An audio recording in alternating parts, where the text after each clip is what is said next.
Presentation सुरू करायच्या आधी मी थोडंसं इंट्रोडक्शन देते, म्हणजे मी कोण आहे, आणि मग तुम्ही सर्व म्हणजे तुमचं पण इंट्रोडक्शन द्या. सो माझं नाव मनुश्री गायकवाड आहे आणि मी 16 वर्षाची आहे. माझी आत्ताच 11वी संपली आणि मग मी 12वीला जाणार आहे. आता ऑगस्टमध्ये माझी स्कूल सुरू होईल आणि मी 2022 पासून हे प्रोजेक्ट करते. म्हणजे आतापासून माझे 20 स्कूल्स कव्हर झाले असतील फिलिपिन्समध्ये आणि भारतात पण. आणि मग आता मी तुमच्या शाळेत आली आहे.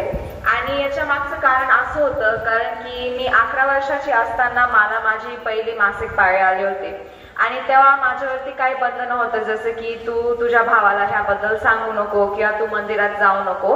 आणि हे सर्व बघून मला खूप ते चुकीचं वाटलं, म्हणून मी ह्या टॉपिकमध्ये रिसर्च केला जेणेकरून तुम्हाला त्याच गोष्टीतून जावे लागणार नाही. मग आज मी आहे इथे तुमचं मार्गदर्शन करण्यासाठी आणि तुम्हाला सर्व माहिती देण्यासाठी. म्हणून तुम्हाला जे पेपर दिलेले आहेत त्याच्यावरचं पहिलं पान तुम्ही बघाल तर त्याच्यावर लिहिलेलं असेल मासिक पाळी. ठीक आहे, पण आपण प्रेझेंटेशन सुरू करायच्या आधी मी 5 मुलींना विचारणार आहे की तुमचं पण इंट्रोडक्शन करा, की तुमचं नाव काय, तुमचं वय काय आणि तुम्हाला करायला काय आवडतं. सपोज आता मला पुस्तक वाचायला खूप आवडतं किंवा मला गाणे बोलायला आवडतं, तसं तुम्हाला काय करायला आवडतं. दीदी तू सांग जोरात. आयडिया नाही मला.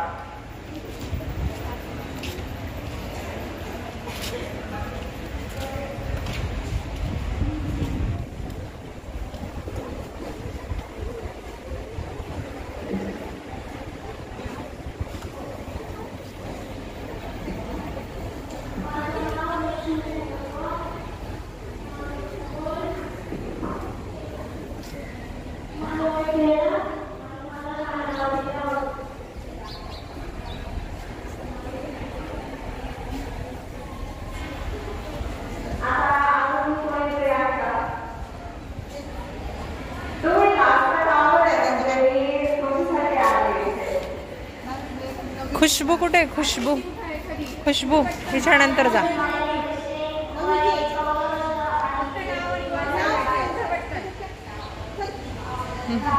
हिला सांगा मॅडम, ही येते ना.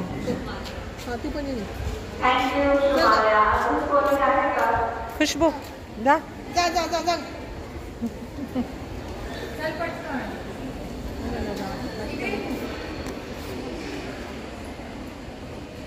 तुम्हाला तुमचं नाव सांगताय ना? नाही आवडत.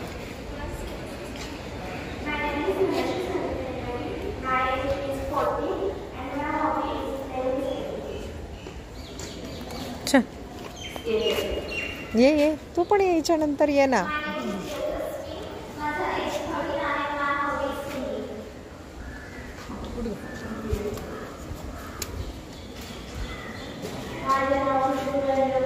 माझे वय 14 वर्ष. तुला काय आवडतं? मला वाचनाचे खूप आवडते.